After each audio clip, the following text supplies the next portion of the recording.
All right, we start tonight an important monologue on the mainstream media. Here is what I want to explain to you. Hating President Trump is their drug in the media. And by the way, to them, it's more addictive than heroin and crack cocaine. Let me explain. Because in their liberal media bubble, a Trump tweet literally sends them into orbit. Alka-Seltzer in water, they bubble and fizz every day. And it's like a dopamine rush to their brains. The drug is that powerful, they can't duplicate it any other way. Let me tell you how it works. President Trump, he usually tweets to get around the media and their twisted, distorted fake news coverage, and rightly so goes directly to you, the American people, and a lot of times with humor they can't recognize. And the media then promptly proceeds. They rush to the airwaves, and they try and outdo each other, feigning more outrage than the other one. Here's the latest example. Just watch how the media reacted to President Trump's recent tweets. You can't make this up.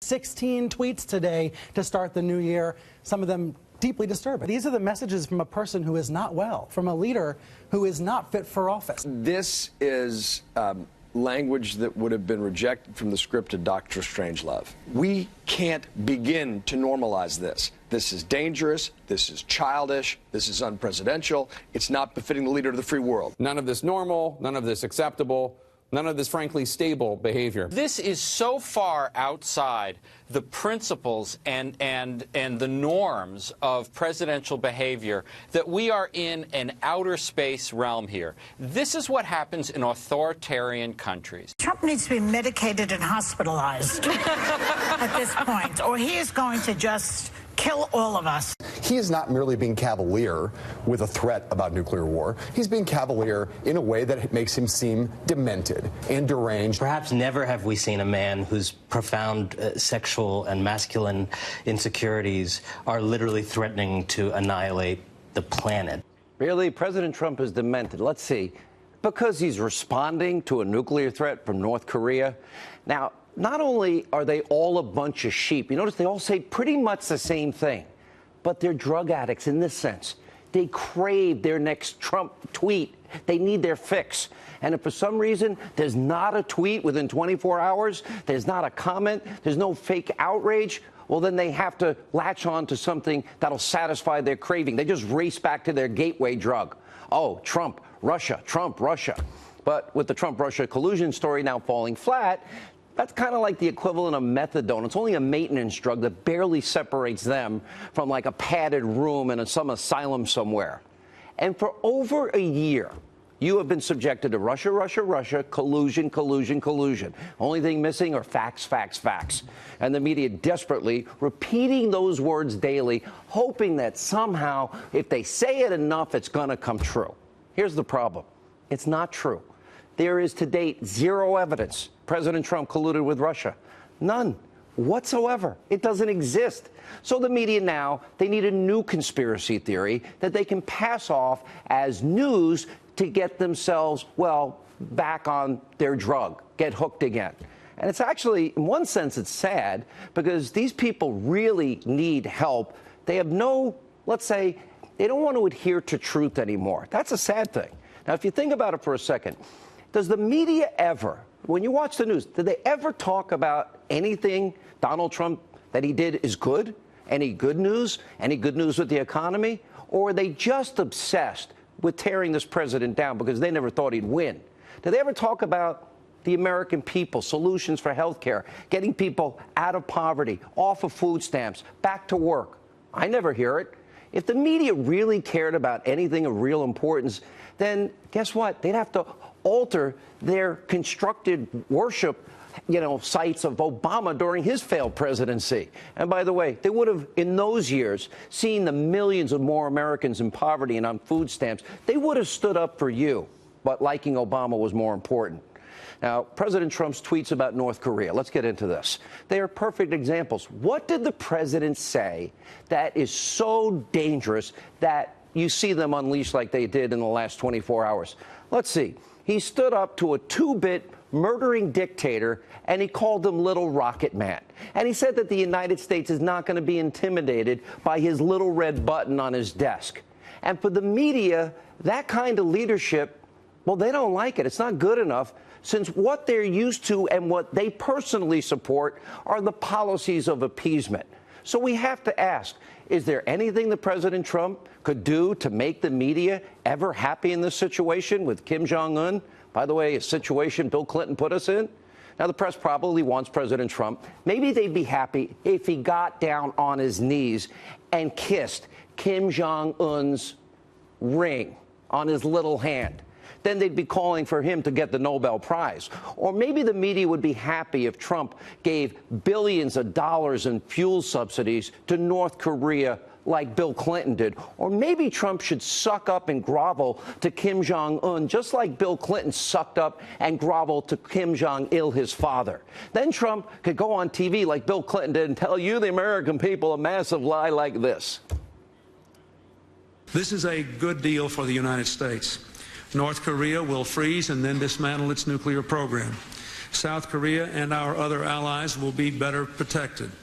The entire world will be safer as we slow the spread of nuclear weapons. South Korea, with support from Japan and other nations, will bear most of the cost of providing North Korea with fuel to make up for the nuclear energy it is losing. And they will pay for an alternative power system for North Korea that will allow them to produce electricity while making it much harder for them to produce nuclear weapons. The United States and international inspectors will carefully monitor North Korea to make sure it keeps its commitments. Only as it does so will North Korea fully join the community of nations. Could Bill Clinton have been more wrong? Or how about this one? Maybe the media, maybe they'd be ecstatic, really, really happy if President Trump sucked up to the Uranium Mullers. Maybe if President Trump sent them another $150 billion like Obama did and begged on his hands and knees, pretty please, here's billions of dollars. Just please stop saying you're going to wipe us off the face of the earth. Please stop saying you'll destroy Israel. Please stop burning our flags. That's what they want in the press? That's pathetic. It's weak, and they're not doing a service to you, the American people. I've said this many times. They are lazy, and they are overpaid, and they are a bunch of sycophants that all retweet each other in their little media bubble. The sky is literally, falling down for these people, all because Donald Trump dared to stand up and challenge a murdering dictator. The media lives in this bubble. These people are stepping all over themselves. They want to all outdo each other. It's like a competition. Let's see who can be the most anti-Trump. And if one liberal media personality says President Trump is demented, then another has to step in and say, no, he's really, really demented. And he's really, really a big liar. And it goes on from there. See what I mean by drug addiction? It's like initiation into their hate Trump club. And to be a member, you just have to hate everything. And it's happening every single hour of every single day on every single news channel and in the mainstream media nonstop. That's all they do. That's their go-to. And that is what now the media in this country has become. And it's why I've been telling you since 2007 and 8, journalism in America is dead. It's done. These so-called journalists, they don't care about truth anymore. Facts be damned. Evidence be damned. Because if they did care about truth, then they'd actually start doing their jobs. Because we know of crimes committed. They'd be investigating massive scandals that are staring them right in the face. They could win their Pulitzer Prizes they're dreaming about. None of what we're about to tell you is important to the media, but it all should be. They're not doing their job. It's about the system of justice in America. It's now hanging in the balance, equal application under the law. The media ignores this. Why? Because they need their Trump hate addiction fix. An explosive report, The Hill's John Solomon, revealing that written FBI documents show agents working on the Clinton email investigation all believe laws were broken. In addition, 17 witnesses interviewed after James Comey already drafted the exoneration statement of Hillary. The fix was in. It was rigged. It was exoneration before investigation. We have even more proof. Does the media even care about it? Or are they spreading their Trump-Russia conspiracy theories? Is that more important after a year of no facts and a year of anonymous sources? How about, Trump-hating and Clinton-loving FBI agent Peter Strzok and his FBI lawyer girlfriend, Lisa Page, completely trashing President Trump on text messages. They called him a lonesome human being, an idiot. And Strzok and Page also talked about an insurance policy in Andy's office, which we believe is the deputy FBI director, Andrew McCabe, in case Donald Trump won the election. And remember, it was Strzok and Comey. They're the ones that changed the verbiage in the exoneration letter before the investigation was done. None of this is important to the media. It should be. There's special counsel Robert Muller, his merry team of Democratic generous donors. They don't donate to Republicans, 50 grand to Democrats, including Hillary and Barack Obama. And of course, none of them gave to President Trump's campaign. One of Mueller's lead investigators, Janie Ray, actually represented Clinton and the Clinton Foundation in 2015. You can't get a bigger conflict of interest. Nothing from the media. And we have Mueller's top prosecutor, the expert Andrew Weitzman, the professional he is. He led the extremely controversial obstruction of justice case against Arthur Andersen Accounting as part of the Enron scandal. He destroyed that company, cost tens of thousands of people their jobs, and was overturned in the U.S. Supreme Court in 05, 9-0. Yeah, that's a great guy to put on your team. And then he also sent 4 Merrill Lynch executives to jail. Their convictions were also overturned. That case by the 5th U.S. Circuit Court of Appeals. Does the media not care about any of this? If it was a bunch of Republican donors and giving donations to Trump, investigating Hillary Clinton, don't you think it would be the biggest story ever? Really? Now, next, of course, you have the demoted DOJ official Bruce Orr, his wife, Nellie.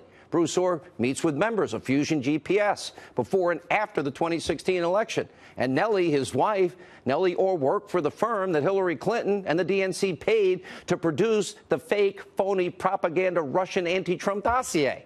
And then finally, the FBI Deputy Director Andrew McCabe, his wife Jill, gets $700 grand from a longtime Clinton ally. Remember, former Virginia Governor Terry McAuliffe? Democrats, all that money given for a failed Virginia state Senate run, that is an astronomical sum in a Senate race in Virginia.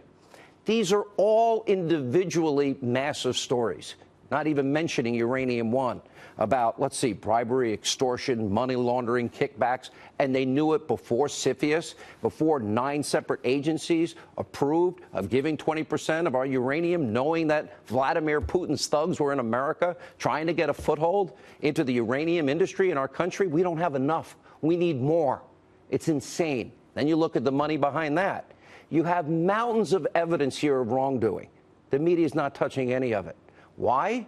Because the media is infatuated. They cannot control themselves anymore, and it's all about hating President Trump. It's kind of like a sickness. Doesn't have a cure, apparently never will. They can't see anything else. That is their singular focus. Even, by the way, they would prefer kissing the rings and backsides of dictators.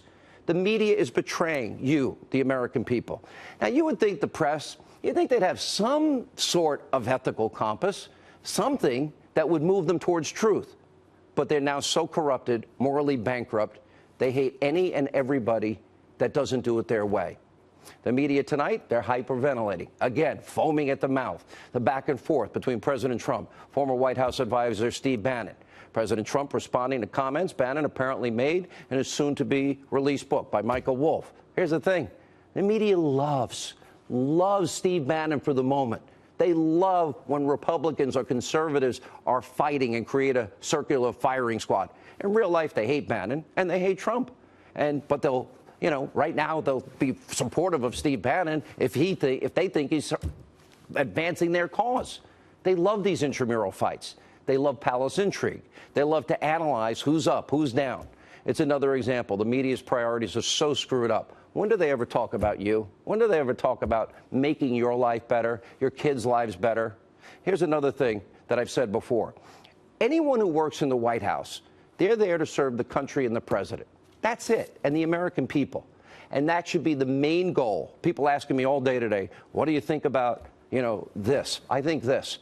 I think the agenda of the American people is point 1, 2, 3, 4, and 1,000. And that should be the focus of everybody. This isn't going to be a story in 48 hours. Instead of blowing this out of proportion, like the media always does, maybe they should be focused on this. Look at this painting. It's by John McNaughton, guy that's out in Utah. Great guy, great painter. I bought that original painting. See that guy sitting on the bench? He represents, that's called the Forgotten Man painting. That represents the forgotten men and women in this country. All those people in poverty, all those people in food stamps, all those people that don't have jobs. We should be focused on creating jobs, energy independence, securing our borders, fighting back against radical Islamists, rebuilding the military. That's where my focus is.